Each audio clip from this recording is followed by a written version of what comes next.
from our left to right, and they're all white uniforms. Here's the kick. Kicks it about the middle of the field. Looks like 19, that's Cody Ferrante. He's going to run up the middle. He's got some room. He's got a couple of blockers, cuts to his left, breaks a couple of tackles, uses his speed. There he goes! Touchdown, Calaveras! What a great way to start the homecoming game, to get the crowd into it immediately. What a play. The first time he touches the ball, he takes it to the house for 6 points. Welcome, everyone. Thank you for tuning in to Let's Talk Football with Coach Val. I'm your host, Gil Valtierra, the voice of Calaveras Football. With me in the studio today, as always, is head varsity football coach at Calaveras High School, Coach Manny Mosa.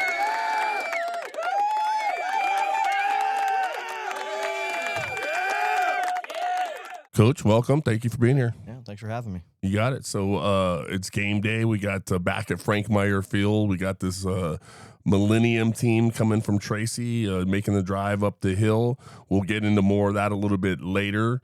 But as always, we get started with that Calaveras Junior Redhawk program, who I'm happy to say they were at Frank Meyer Field this past Saturday against the Amador Junior Buffaloes. And all four teams were victorious. Just win, baby. That was, I mean, in fact, not only were they victorious, every three of the four teams shut them out. Mm-hmm. Only one team gave up 6 points, and Coach Sam Arledge is still hearing about it from everybody, from my understanding. But yeah. We won't get too deep into that. But let's talk about first that junior novice game, coached by Coach Greg Mills. They were victorious, 38-0 over Amador. Some stats around that game: Carter Pettijohn had 3 carries for 49 yards with a touchdown, and then also got in on half a tackle. Weston Stouty had 2 carries for 31 yards and a touchdown, also adding a 44-yard kick return and 2 tackles. Nice job, Weston. Grayson Gore had 8 carries for 25 yards and 2 tackles. Nixon Adams, 3 carries for 56 yards and a touchdown, also adding 4 tackles and 2 onside recoveries. Nice job. Tucker Mills, 3 carries for 99 yards and 3 touchdowns, adding on 5 tackles as well. Great job, Tucker. Liwanu Barron had 1 tackle. Jackson Paletti had 1 tackle. And Waylon Nunn had 1 tackle and a forced fumble in the victory, 38-0. Coach, any comments on that junior novice game? Hey, man, they're rolling. 6 wins since the very first game, that first loss. They're 6-1, currently in 3rd place. Every time I watch, it seems like another guy steps up, right? There's another name called, another guy making the tackle, another guy running the football. Whatever they're doing down there, seems like it's going good. They're doing it right. Keep it going. Yep. Nice job, guys. Let's move on to the novice team, who, by the way, came into the game undefeated, and so did the Amador Junior Buffaloes novice team. So you had undefeated versus undefeated, and Calaveras comes away with the victory to stay undefeated, 26-6. Some stats around that game: Hayden Trillo had 82 yards and 2 touchdowns. Nice job, Hayden. Sammy Arledge had 5 carries for 14 yards. Jace Kamenzen, 1 carry for 67 yards and a touchdown, and 1 reception for 97 yards and a touchdown. Coach Arledge, get Kamenzen the ball. 97 yards he threw out of his own end zone. I thought it was 98.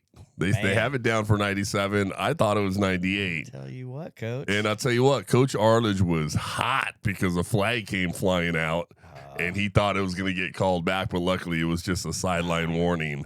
So the touchdown remained on the board. But what a play that was. It was a lot of fun to watch that. Rarely do you see this young group throw a completed pass, let alone from your own 2-yard line, 1 deep for a touchdown. Yeah, take some, you know what, right there. Some grits. Yeah, right. Some more than standard risk-taking levels. You're just saying, let's go for it. Jax Watson had 1 carry for 18 yards. Levi Lim, 2 carries for 16 yards, 1 reception for 5 yards. Stouty had 1 reception for 8 yards, also had an extra point. And Brent Fuson was 3 for 5 passing for 105 yards and a touchdown. Defensively, a dominating defensive performance on the field for 48 of 72 plays. Leonard Powers had 3.5 tackles, 4 tackles for losses. Jace Camenzind, 3 tackles, 2 fumble recoveries. That old boy Jace, way to be around that football. Jax Watson, 2 tackles. Levi Lim, 3.5 tackles. Lucas Mellinger, 4 tackles. Sammy Arledge, 1 tackle and 1 tackle for a loss. Hayden Trillo, 3 tackles. Bronson Jenkins had a tackle. Noel Leon, a tackle, a forced fumble, and a fumble recovery. I'll take that. Thank you very much. All over the place. Landon Beatles, 2 tackles and a fumble recovery. McCoy Stouty had a tackle, and James Fox had a tackle. And again, the final score for that novice team remaining undefeated: Calaveras 26, Amador 6. Coach, comments around that game? Hey, undefeated versus undefeated. Both teams were playing well this year. That the little bit that I seen, I mean, it just kind of looked like Calaveras dominated the game. Which in turn is going to put a target on your back. Right. Right. Kids keep showing up, keep improving. You got to get better. Because now that target's on your back now. Mm-hmm. You're the only one undefeated. So, but yeah, man, they played very well. I thought the guys ran well, big plays. Yeah. I mean, that's a good football team. Yeah, I mean, when you're the undefeated team, you're the only one undefeated. Everyone's going to bring their A game and their best game to try to beat you, right? Even if they're like, yeah, we're not going to make the playoffs or our season's done, but let's at least get these guys. So they're going to bring every opponent from here on in is going to bring their best to you. So you have to stay on top of your game. There can't be no letdown. Coach Anderson always used to say, if you're not getting better, you're getting worse. Yep. I used that last week. We all steal from each other. Yes, we do. I shouldn't say steal. We all share. Right. Borrow. We all share and borrow each other's stories, and that's just the way it goes. Let's move on to the Calaveras Junior Redhawk junior varsity game. Junior varsity team was victorious. This is not an error. This is not a typo. 64-0. Congratulations to that team. Some stats around that game. Greg Mills was 2 for 2 passing, 25 yards and a touchdown pass. Luca Varney on his birthday. Mm-hmm. You want to talk about some great birthday mojo going on for Luca. He had 4 rushes for 139 yards, 2 receptions for 25 yards, 4 rushing touchdowns, and a receiving touchdown. Happy birthday, Luca. Yes. Man, doesn't get much better than that. Ethan Mosa, 5 rushes for 65 yards and a touchdown. Good job, Ethan. Dion Willingham, 4 rushes for 18 yards and a touchdown. Dion gets all the dirty work down in between the tackles. He gets it done down in there. And absolutely. He gets the tough yards, man. And it's funny. He gets so many of his yards are after contact. Yeah. Yeah. I wish we had that stat in there. Yeah, he doesn't go down with the first guy. Yeah. Nice job, Dion. Nolan Mint, 2 rushes, 65 yards, and 2 touchdowns.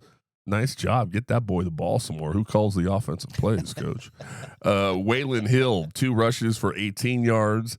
Levi Weldon, 2 rushes for 39 yards. Preston Trillo, 2 rushes for 5 yards. Nash Camenzind, 2 rushes for 9 yards. Total rushing, 23 rushes for 355 yards and 8 touchdowns. Passing was 2 for 25 yards and a touchdown. And Gannon Lefebvre, the kicker, was 5 for 9 on his PATs. Great job, Gannon. Defensively, Gannon Lefebvre had 5 tackles and a fumble recovery. Cooper Watson, 4 tackles and a tackle for a loss. Luca Varney, 3 tackles, 1 tackle for a loss and a fumble recovery. on top of all that offensive production. Mm-hmm. Holy smokes. Have your cake and eat it too. Tyler West, 3 tackles, 1 tackle for a loss and a fumble recovery. Waylon Hill, 2 tackles and a fumble recovery. Nolan Mint had 2 solo tackles. Ethan Mosa, 2 tackles and a fumble recovery. Landon Carne Asada with a tackle, a solo tackle, and a fumble recovery. Nice job, Carne Asada. Nash Kamenzen, 2 tackles for a loss and a forced fumble. Ben Montgomery, Levi Weldon, Harrison Cole, Carson Cox, Drew Stevens, Preston Trillo, Tyler Hughes, all with a tackle. The defense only allowed 2 yards. Yep. That's not a typo. That's not a typo. Holy smokes. Yeah. Final score 64-0. Coach, you're on the sidelines. I mean, that was just like everything you did worked. Well, there's a large combination of things happening. The players are really starting to buy in. They're starting to trust what we tell them. They're starting to do exactly what we ask them to do. They're figuring it out. Like, hey, I'm in the right spot. I get it now. Mm-hmm. So that's a good thing. Offensively, our O-line's really playing well. We were missing a couple of guys as well, but the guys that were in there, again, no excuses, right? Played up to the task. Our sweep blocking was very good this week. The week prior, it was a lot of inside run. They took away our sweep. Well, this week we were able to get to the outside, and it showed. Our Z-backs, they had 6 touches, 6 touchdowns. Wow. So good blocking on the outside, good running. We found the hole. Willingham, the fullback, is the lead blocker on a lot of our sweeps. Not all of them, but a lot of them. He did very well. Gregory running the offense, Mills running the offense, timing, that all starts with him. Yeah. So, it really, really, really good job. Rob Mosa running the defense. He's getting those dudes dialed in. Nice. There was a lot of pads popping in that JV game, and that was really, really good to hear. Guys were really flying up, putting a pad on someone. It was hard to figure out who made the tackle. It really was. And we've talked about it before. Don't be the last guy there. Right. Swarm tackle, all that stuff, from a defensive standpoint. And the guys are doing it. They're starting to do it. And so, yeah, I think this is where we were trying to get them, right? This is what we believed, the type of football team we have. And we went through the gauntlet at first, but we got to be ready, so we got to continue on one game at a time, continue to get better, run these plays, make our tackles, and we'll see where we can take them, Absolutely. You could start to get hot at just the right time. I hope so. Yeah. Yeah, I hope so. Yeah, we will see. We got to travel back up to Tuolumne, Somerville tomorrow. So that'll be good. Yeah. That'll be good. We were just there not too long ago. Yeah, I know where it is. Let's move on to the junior Redhawk varsity football game. The Calaveras varsity junior Redhawks were victorious over Amador 35-0. Some stats around that game. Cade Steele, 8 carries for 109 yards and 2 touchdowns. Gavin Verduzco, 6 carries, 43 yards and a touchdown. Luke Allen, 3 carries for 20 yards. Mason Williams, 3 carries for 11 yards. Zayden Orlandi, 3 carries for 14 yards. Cooper Cosgrove had a 1 carry. It was a 5-yard touchdown. Riley Graham had 1 carry that was for 3 yards. It was an extra point that was good. Passing, Braden Pessinen was 1 for 4 for 14 yards. Gavin Verduzco was 0 for 1. I think that was a little bit of that sweet pass, halfback option pass look. We'll talk a little bit more about that type of play later, Coach. And then receiving, Verduzco had 1 reception for 14 yards. James Harden had a 1 extra point, and Gavin Emerson had an extra point. They had 211 rushing yards and 14 passing yards, total of 225 yards. Defensive stats, Maddox Ellie had an interception. It was actually a pick 6. Nice job, Maddox. I remember that play. Cade Steele had 9.5 tackles. Number 17 was all over that field. And I believe he's a safety. I don't think he's maybe a linebacker. If he's I think he's a linebacker. maybe. Yeah. Yeah. He was all over the place. Yeah. I mean, good job. Gavin Verduzco, 4.5 tackles. Caden Graham, half a tackle. Jonathan Sullivan, half a tackle. Luke Allen had 1 tackle. Lane Watson had 1.5 tackles. Bryson Turner had 2. Rylan Graham had 1.5. Gavin Emerson had 1. Warren Stewart had 1. And Brayson Pessinen had 1. And Peyton Naves had a sack. So nice job, Peyton. Final score 35-0. Comments around that game, Coach?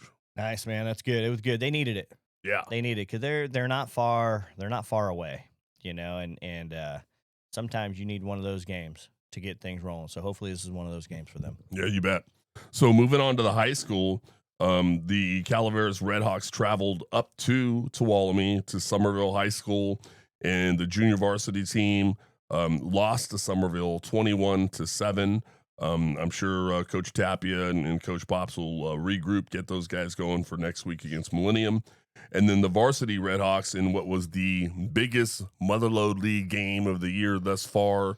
Both teams 2-0 coming into the league, and Calaveras was victorious over Somerville 21-7.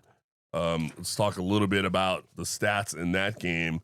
And normally, Coach, when I go through the stat lines and I'm putting all this stuff together, I'm got 8, 9, maybe even 10 different lines of different players that are on the stat line.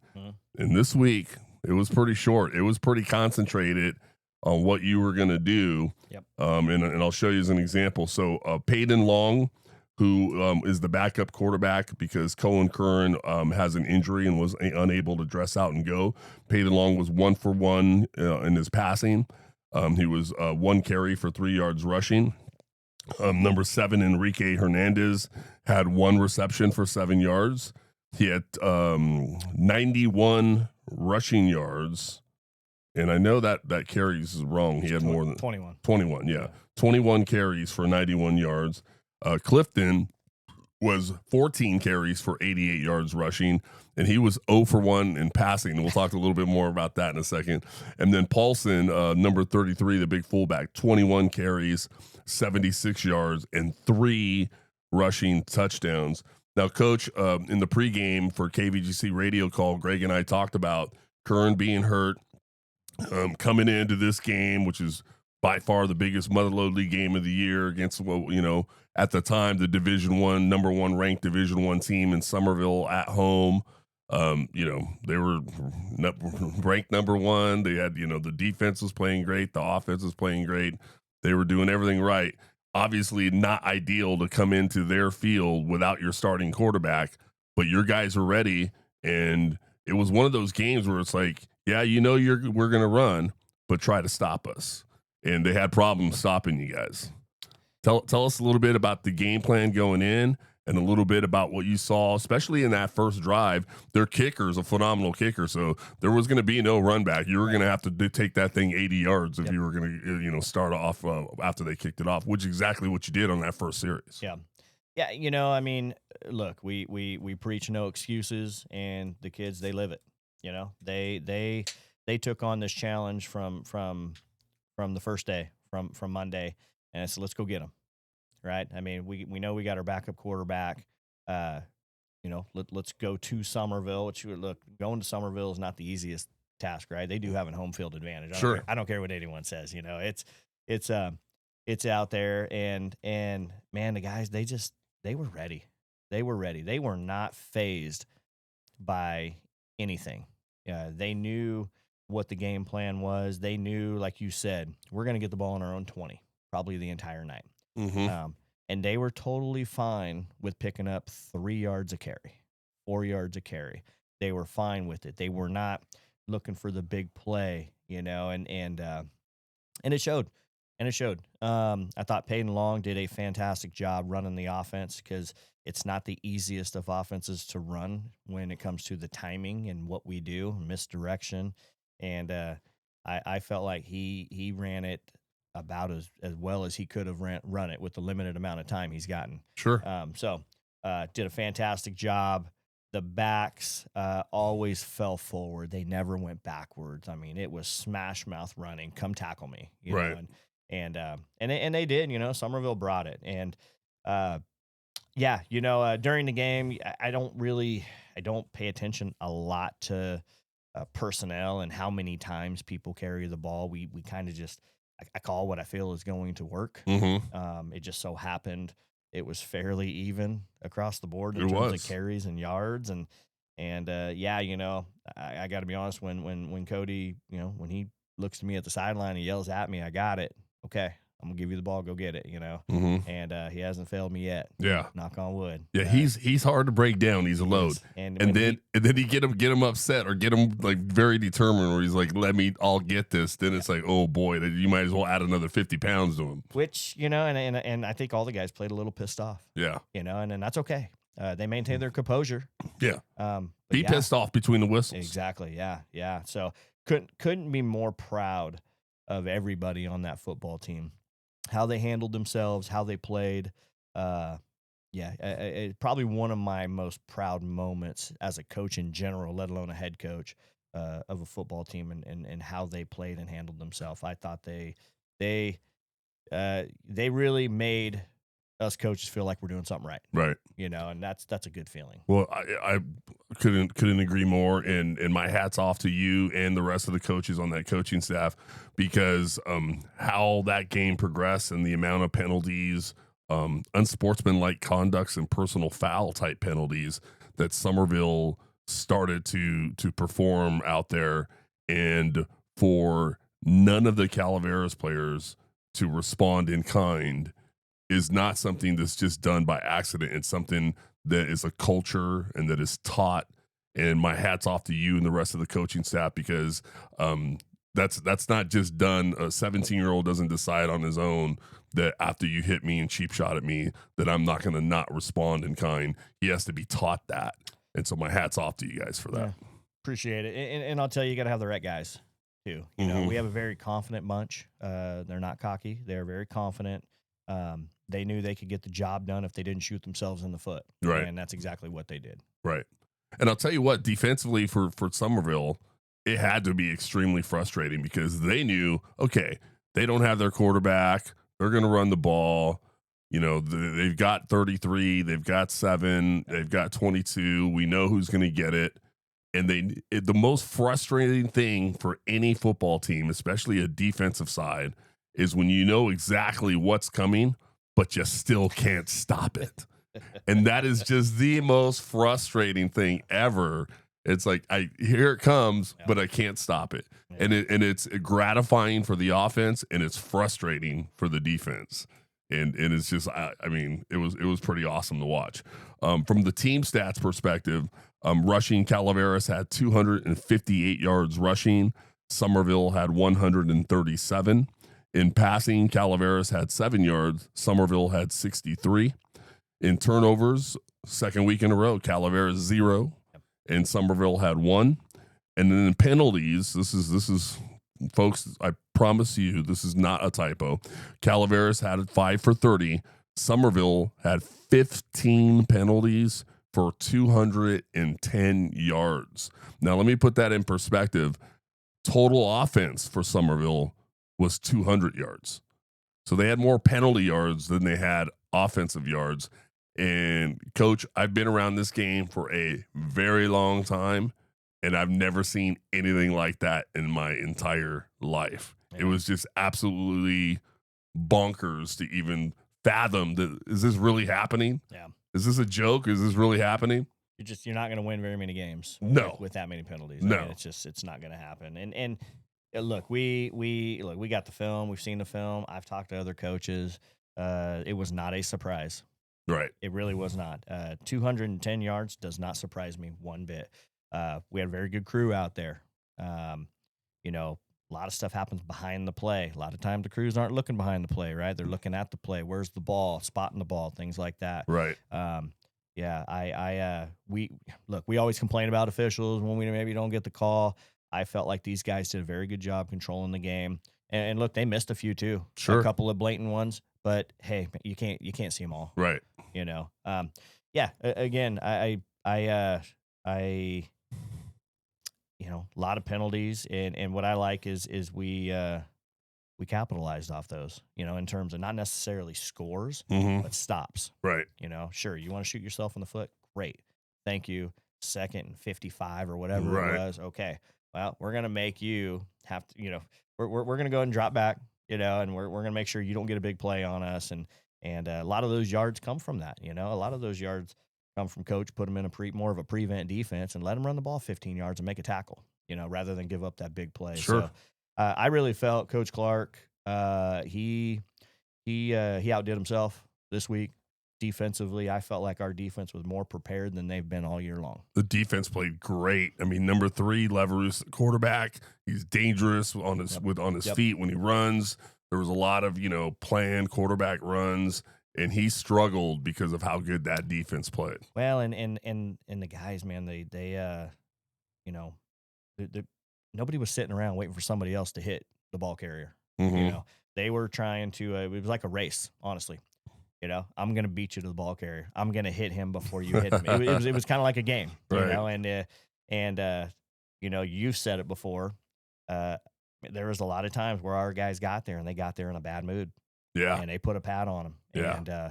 And look, it was a hard fought game both ways. It really was. I know our guys were feeling it and they were a little sore as well. But that I tell you what, man, that is a brand of football that we want to play at Calaveras, and those boys, they played it. Yeah, they definitely played physically, and I got some notes here because I'm, with that recap episode I do from the radio call and kind of summarize the game, and you're going to want to listen to that because there's some really good defensive plays and offensive plays and some big turnarounds. I mean, it got down to, it was 7-0 at the half. Yeah. Going into the fourth quarter, it was 7-7.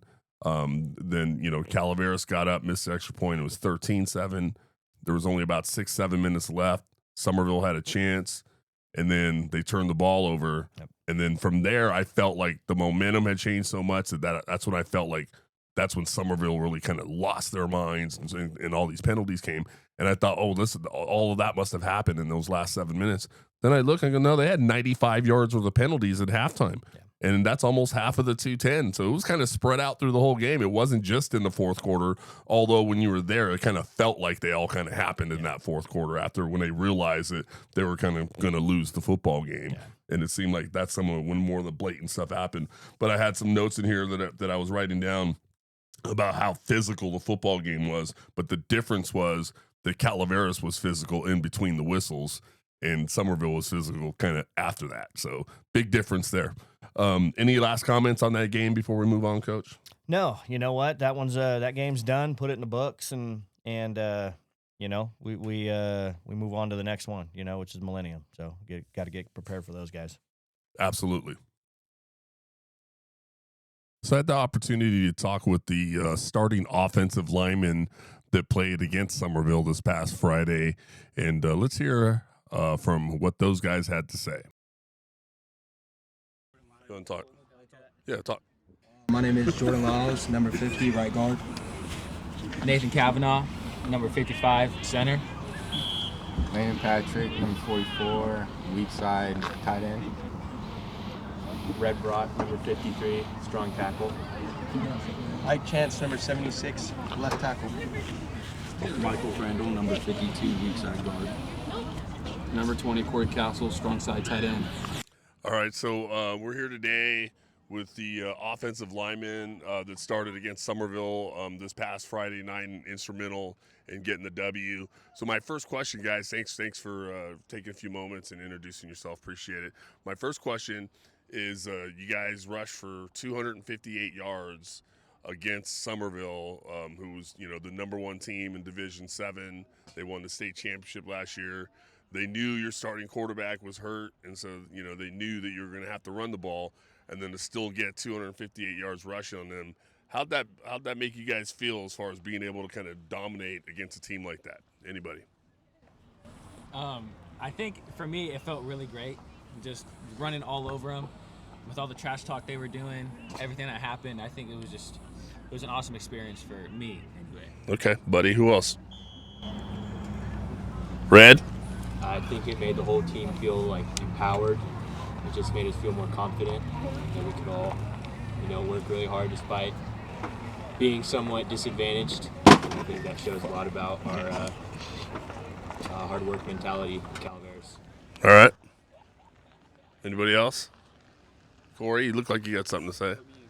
But how did you feel about being able to get that kind of yardage, that kind of success up front against a team like that? It made me feel great. I also liked the fact that instead of how like Somerville just trash talking us, we were playing with our helmets in between the whistle. Yeah. That was actually a nice little segue there, Corey. Is my next question was going to be around that. How did you get? I mean, was that something that was discussed by the coaching staff during the week, as far as like not retaliating and falling into those traps and stuff? Talk to me a little bit about how all that went down. Yeah, that was one of our game plans. Mosa told us about was just playing whistle to whistle and not letting them get to us, not throwing a punch. Don't throw the second punch, because the second person's always the one that gets caught. Right. They're the one that gets in trouble. So just play with your head and don't make any stupid decisions after the whistle anytime. Okay. Anybody else want to make a comment? Red? Just to build off what Buddy said, I think that was one of our biggest strengths was composure. Mm-hmm. Making sure we didn't let any of the trash talk get to us. Just keeping our heads in the game. It's hard to do, right? I mean, especially when all that adrenaline's going, right?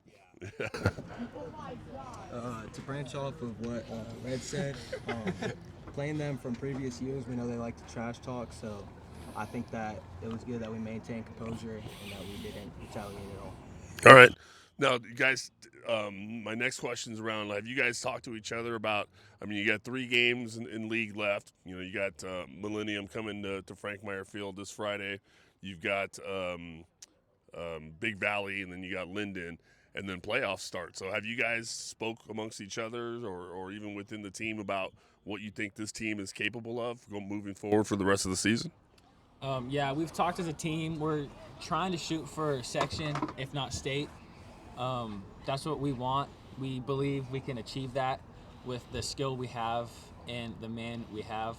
But really, we got to start with league, finish off the season, and then move to the off season and start playoffs. All right. Anybody else have a comment around that? I forgot the question, but I'll answer. The question is, there's 3 games left, right? You got Millennium, Big Valley, Linden, and then after that, playoffs. Have you talked about what the goal is for this team amongst your teammates? Have you talked about what you think this team can accomplish? Yeah, we've also talked about if we want to achieve our goals, we need to take each game like as its own, practice as hard as we can, no matter how good the team is. Okay, I like that. Anybody else? Jordan? Landon? No, right here, Landon. Sort of branching off what Corey said.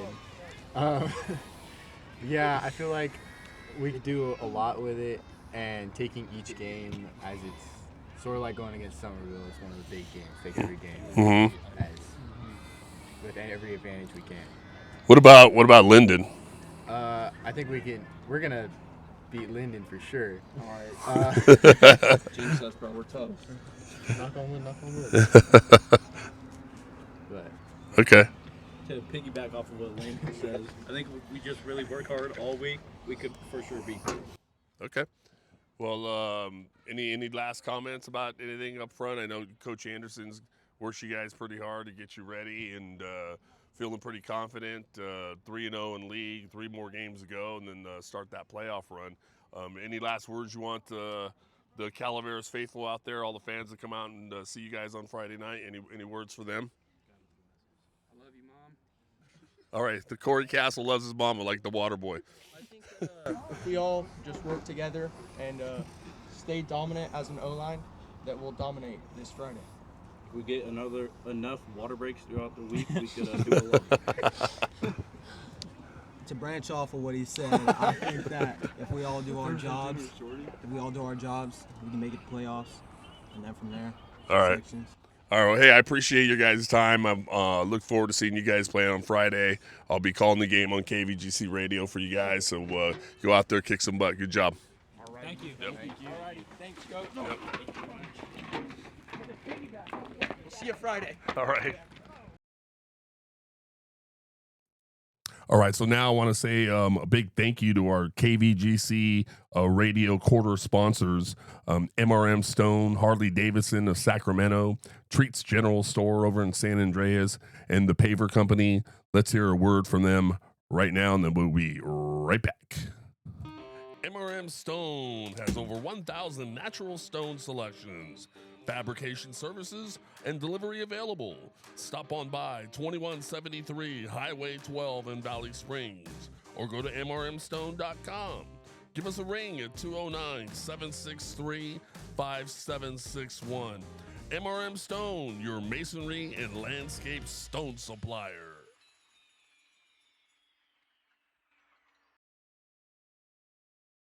Ready to feel the freedom of the open road?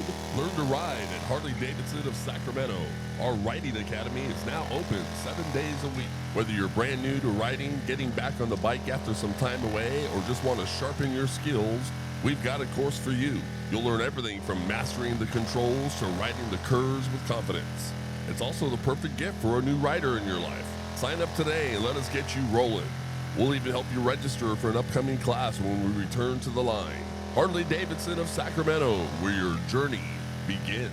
Treats General Store in San Andreas, California, is a proud sponsor of Calaveras Football and the Let's Talk Football with Coach Val podcast. Treats General Store has everything you need from groceries, meat, liquors, and hardware. Treats General Store since 1852.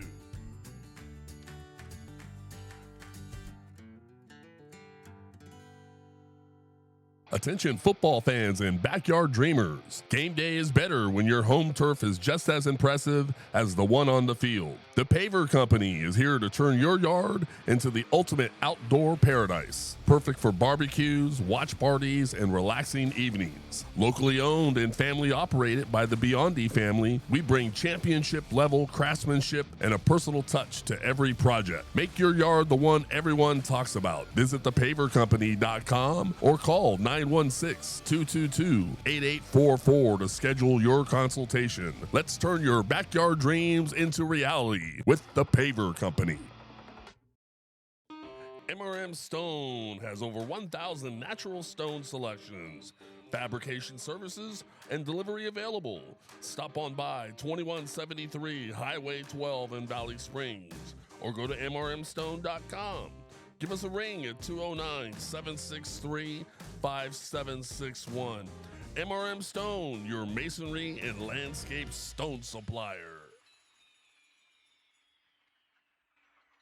All right, welcome back, everybody. This next segment we call From Around the League, as we look around the Motherlode League to see how they performed this past Friday and then who they're playing tonight. Big Valley Christian beat Bret Hart 26-21 in the close game.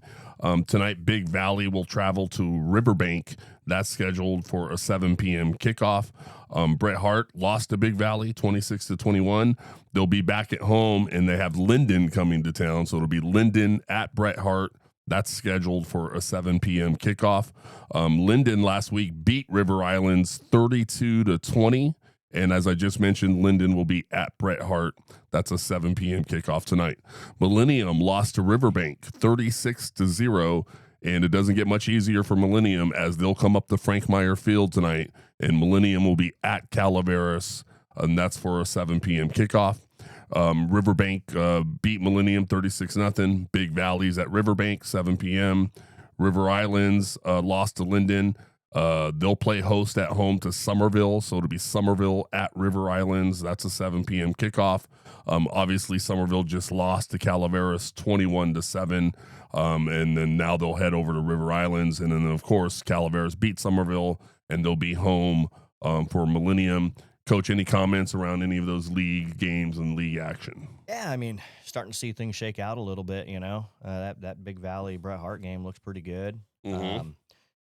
Curious on that Millennium. River Islands and Linden game. You know, Linden's high powered. I was surprised that they gave up 20 points. Yeah, high powered offense. So River Islands must have done something right there. So that good for them. Maybe those last week I said they had missed opportunities. Maybe they cash in on a few of those this week. So, yeah, it's just good to see, start to see some things shake out. You bet. So some other games in the area. Amador loses to Bradshaw Christian 27-14. Tonight, Amador will travel to Galt. That's for a 7:30 p.m. kickoff. Argonaut loses to Liberty Ranch 41-14. Argonaut will be at home tonight as Rosemont comes into town. So it'll be Rosemont at Argonaut, 7:30 p.m. kickoff. Sonora beats Hillmar 22-21. And doesn't get a whole lot easier. Sonora gets to come home, but they got Houston coming into town. It'll be Houston at Sonora. That's tonight for a 7 p.m. kickoff. And we just talked about it this last week, Coach. I said, who's going to be able to play with Sonora? They're just, killing everybody and dominating everybody. And then you said Hillmar is kind of one of those teams that they usually play them pretty tough. And you were absolutely correct, 22-21. Some comments around those games. Yeah, I think Amador versus Big Valley. I mean, Big Valley's a good team, and Amador had a big loss. Bradshaw, sorry, had a big loss to Liberty Ranch, Mm-hmm. a week or two ago, and it looks like they were in that game. Yeah, it was kind of hard to tell without. It's a little skewed because it was 21-14 pretty late, and then so Bradshaw kind of scored again late. So they played them tough, closer than what the score shows. Yes, so absolutely. Good. Yeah. And Hillmar's always notorious. Yeah, they're notorious for it. They're a good football team, and Sonora they got out of that one with a win, which is a good thing. So hopefully they can whatever they needed to fix or whatever went wrong. Hopefully that was their lesson learned right there. There's something about that Hillmar community out there. And all that cheese and farmland, and they're just like a country town. And those guys are tough. They probably get up at dark 30 in the morning and are out there milking cows, and those are some tough kids out there. So the Hillmar has always been pretty darn tough. Yeah, I agree with you 100%. So let's take a look at the Motherlode League standings now, up to date now that this past Friday is all done. Sitting at the top of the mountain along with Linden.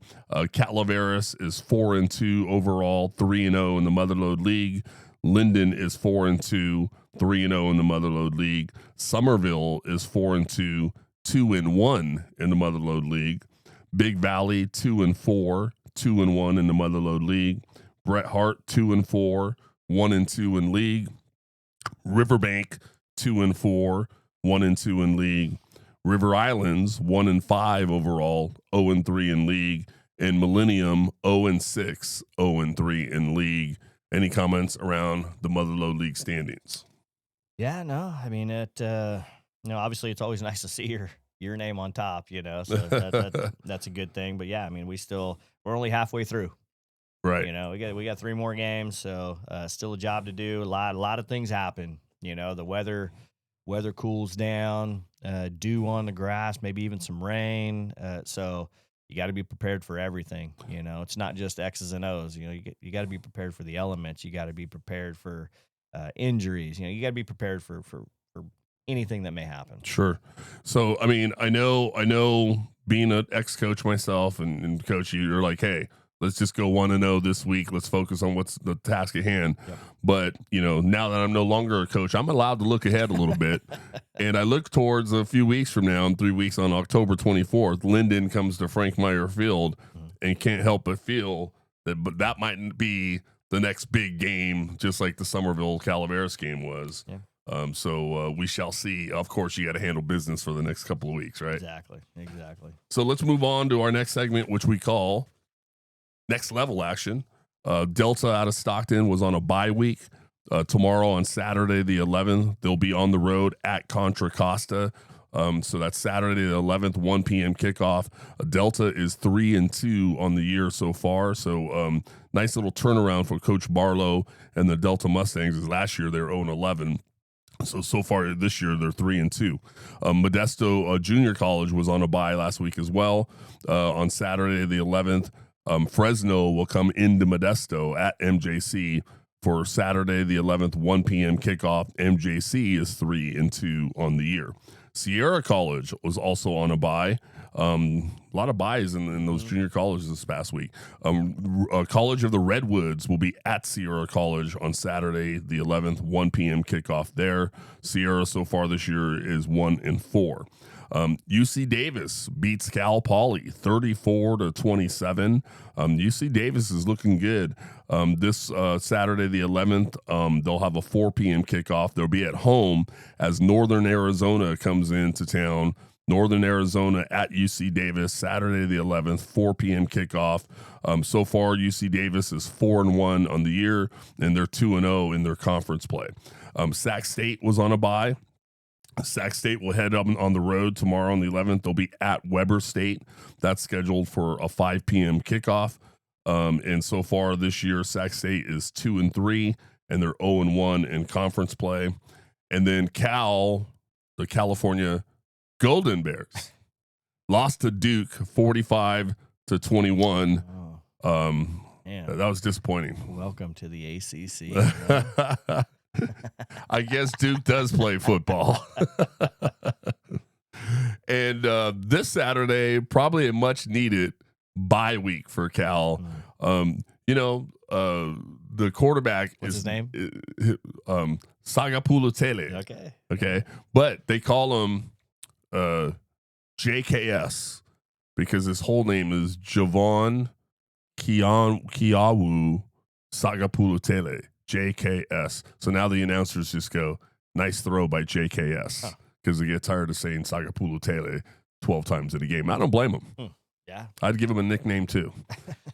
But he's 19 years old. He's a freshman. He shows a lot of promise. I think what his issue now is, Coach, is just finding some consistency. Yeah. He looks great one game, then the next game he doesn't. Then he looks great again, then he doesn't. And so to finding some continuity and some consistency, it's tough at that level when you're 19 years old. Yeah, teams got film on you now. They're able to kind of see some tendencies, kind of pick his personal game apart, pick the offense apart. I mean, what I love about football, man. That's true.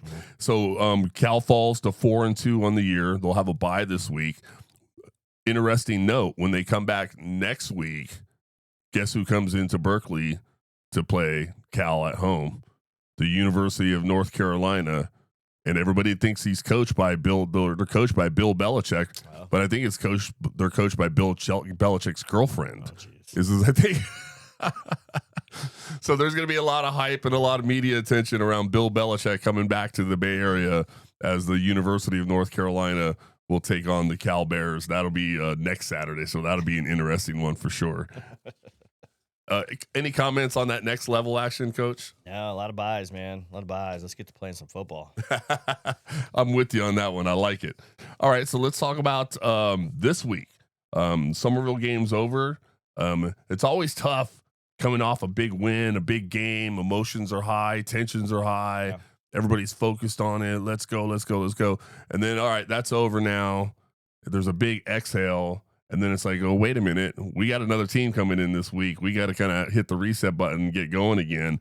Tell us a little bit how practice went this week. Tell us a little bit about what Millenium runs offensively, defensively, if they have a go-to guy. What's the Calaveras faithful going to expect when they show up to Frank Meyer Field and see this Millenium team out of Tracy come into town? Well, and I think you said it, we had a good one last week, and as coaches, never get too high, never get too low. But this is a trap game for us, right? We got to make sure we're prepared. Teams that like to spread you out, throw the football, which these guys do. You never know. One guy can be lazy, and all of a sudden it turns into 7 points. So we got to be ready to go. And this practice, look, the guys, they're a mature bunch. They showed up. We put in the time, we put in the work, we prepared for what we're going to see, and I have no doubt that they're going to be ready to go tonight. Okay, tell us a little bit about the injury update on Cohen Kern. Obviously, he was in street clothes this past Friday. Is he's kind of a day by day, week by week? Is he what could we expect to see him back and going? Just taking it day by day. Yeah. We'll see what happens there. I'm not sure if he's going to be ready to go this week. We haven't we haven't really figured that out. But, Right. But we'll see. Well, whether he does or not, I got to tell you, when you came out and that Wildcat against Somerville to open up the series, and not only that, what interesting thing was you just weren't in Wildcat, then you went no huddle. Like you got Wildcat, you went right back to the line of scrimmage. So the defense had a hard time going, okay, wait a minute, this is not what we were expecting, and we have no time to react and try to adjust because they're about to run another play. Yeah. So that was kind of a little disconcerting from the defensive side of the ball. Tell us a little bit about that strategy. Yeah, it's not too much of a nuance for us, really. A couple of position changes, and the play itself is the same, really. So, it's just something we thought about. We felt like we could do it. The guys that come in, I mean, we bring in all the beef, and everybody that's in there, man, they want to put a pat on you. Mm-hmm. You know what I mean? So, that was the idea, and those things, they're kind of a one-off thing. I think we ran 3-4 times. Then they finally got us. We got into our normal offense. Right. But it's fun. Guys like it, right? Yeah. They buy into it. Yeah. I think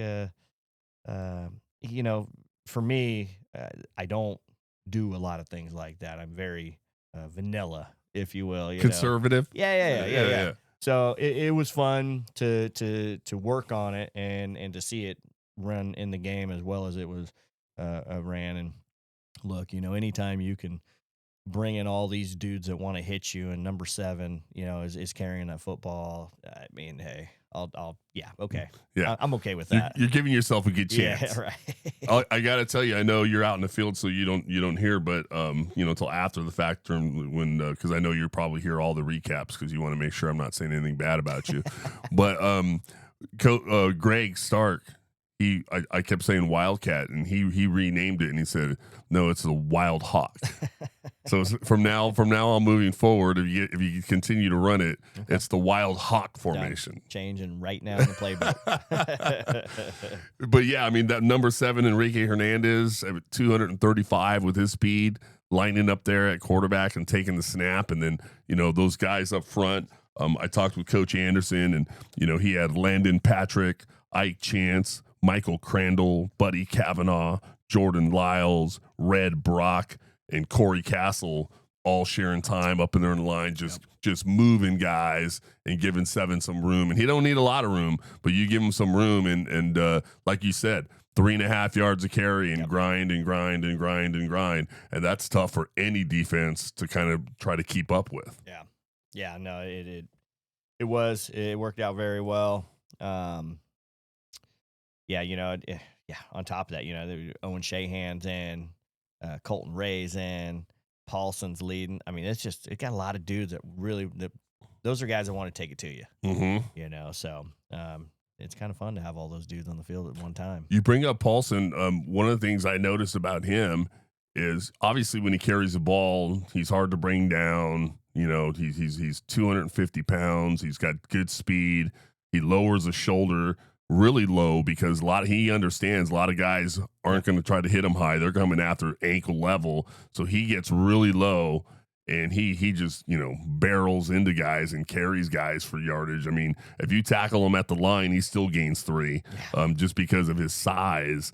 But when he doesn't have the ball, he's even more impressive because he's down the field blocking for Enrique, blocking for on sweep for Clifton, and when he's playing middle linebacker defensively, he's going to stick his nose in and fill on any kind of dive play, and then at the same time, it's a pass play, it's an interception. Let me go find someone to block to spring this guy for a touchdown. So his blocking ability and his unselfishness to just get down the field and do the dirty work. Someone else is going to get the score. Someone else is going to get his name said. But he doesn't care. He's going to go help that guy. Yeah, he's the total team player. He's total team player. He's smart, very smart. And yeah, you wouldn't think so, but we ask him to go block in space, and he does a very good job at it. Yeah.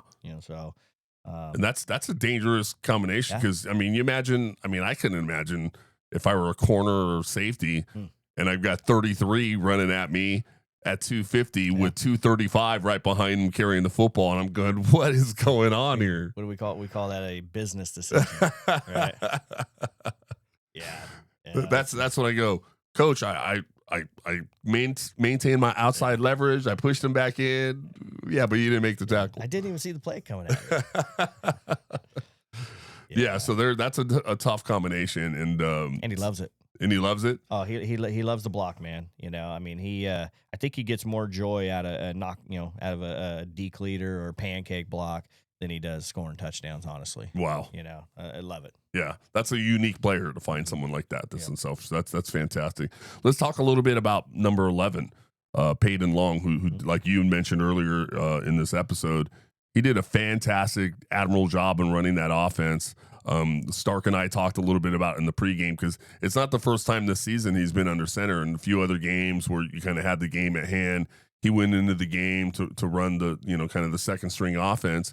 And the fly offense, as far as that mesh point and the timing, can be very difficult to run the offense. And he seemed to do a very good job as far as the timing goes, getting the snap. You would think a lot of the times when those guys get in late like that, there's going to be fumbled snaps. There's going to be, miscues in the delivery in the backfield. And he had none of that. And he did a really good job. Tell us a little bit about, how he's feeling or, what he's doing. I mean, obviously you're the starting wide receiver and suddenly, wait a minute, what? I'm a quarterback this week?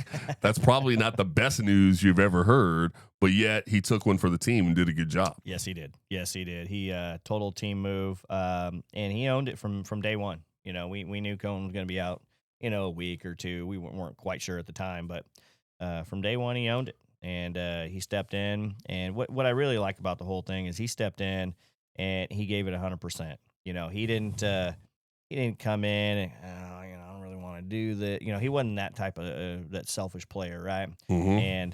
And I feel because he came in the way he did and he worked all week, making sure the timing, things were down. And look, I didn't make it easy on him, and he soaked up everything I told him. And I think the guys seen it, and the guys, man, they had his back. Honestly, they had his back. And look, make a mistake, big deal. We're fine. We're gonna be okay. That was the mood. That was what was being said out there. So yeah, I mean, all in all, for him to go out and run our offense away at Summerville against that good football team, couldn't be more proud of him. Honestly, couldn't be more proud of him. Absolutely. I mean, even after the game, we told Cohen, you better watch out, buddy. You have to earn your spot back now. But yeah, I mean, and we had a few pass plays in there too for him as well. I know we ran one, but we had a few more in there for him, but didn't feel the need to have to run them. Right. Honestly, so that's a good thing. You know me, I run the football, pass the ball. We're gonna run the football 9.5 out of 10 times. That's just that's the type of football that I like to call. But yeah, man, he played very well. Couldn't be more proud of him. And and it's such a team morale booster when you have guys that are not they don't play that position, but they do it for the team. Yeah. You know what I mean? They come in, they give it 100% for the team, regardless of knowing what the outcome is going to be. Right. And that's, I mean, I'm telling you, that's the type of guys we have. Yeah. They showed some grit. Yeah. They're very mature. Very mature. And they're, look, when we break after practice and after games, the chant is family. Nice. And I've heard that chant many a times, and it doesn't always feel like family. This one feels like family. Right. It's different. That's excellent. Yep. It's good to hear. All right, Coach. Well, good luck tonight. Go out there and beat Millennium. Keep this thing rolling. Keep this train going. Any last comments on this week in practice and the game before we get into this week's Coach Val's rant? Yeah, no, I think the guys prepared very well this week. We should be ready to go tonight, and it's CJR night. Nice. So there's going to be a whole bunch of youth football jerseys running around, behind the end zone there. You bet. I always think that's it's so cool for those guys to come and watch these high school players. And I remember doing it. Right. So it's going to be a fun night. That's fantastic. I can't wait to see there. We'll be there, obviously, calling the game live on KVGC Radio. Be sure to download that KVGC Radio app. Click on the Oldies button, and yours truly and Greg Stark will bring you all the live play-by-play action, including which little guy caught one during the timeout in the end zones as those CJR guys are out there. So it'll be a lot of fun. So moving right along, Coach, this week, after the big win, I was kind of like, all right, what's I don't know if I had a whole lot to rant about until on Sunday after the game. Well, Saturday I was doing the CGRPA. Sunday, me and the wife went out and about, and I started to see some things out there when I go, out and about with the wife that I don't necessarily like, that I agree with. Maybe some things that ruffled Coach Val's feathers a little bit, some pet peeves, if you will, some things that just kind of annoyed me a little bit. So, my therapist says I should get them off my chest. So can't wait to hear what you have to say. Indulge me for a moment. All right, listen up, people. Coach Val's pet peeves here. For you slow walkers, oblivious to the surroundings, looking at your phones, smelling flowers, get out of the way. Other people have places to go and things to do. Pick your head up and look around. How about parking mishaps? Why do you have to drive around the parking lot for 15 minutes trying to find the closest parking spot to the door? Park wherever there's an empty spot. Your big ass can use the extra steps. I'm right. How about trying to perform a parking task that you don't have the skill set for? I'm sorry, but you're not going to be able to parallel park that F-350 between those two compact cars. But hey, no problem. Go ahead, hold up all the traffic while all the rest of us watch you try to do it. Is that you behind me the other day? Public restrooms. Why do people lose all sense of decorum and humanity when they use the public restrooms? The filth and despair is inevitable. Finding a clean public restroom is about as reliable as a politician's promise. I once had some bad Chipotle, went into a public restroom, and my worst nightmare in that circumstance happened. The bathroom only had a urinal on the wall. Ah! Wearing pajamas, slippers, or a robe in public. Are you kidding me? Get dressed. Some of you should be charged with indecent exposure. And finally, concession prices at the theaters. What kind of training did you have to go through to keep a straight face when you tell me it's $28 for a Coke and popcorn? Go to Costco instead. Hot dog and a Coke's $1.50. And they have big screen TVs and lounge chairs there.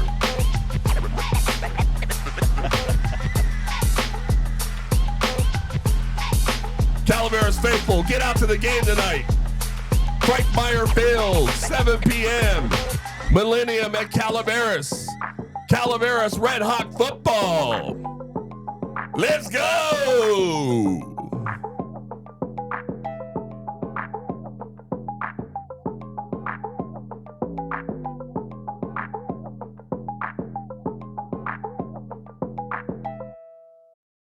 Do you really try to park your big truck in between two compact cars and parallel park I that? just did it the other day. It's no problem. You hit that button, you have that technology thing to just get you. I do not have the button. No, I do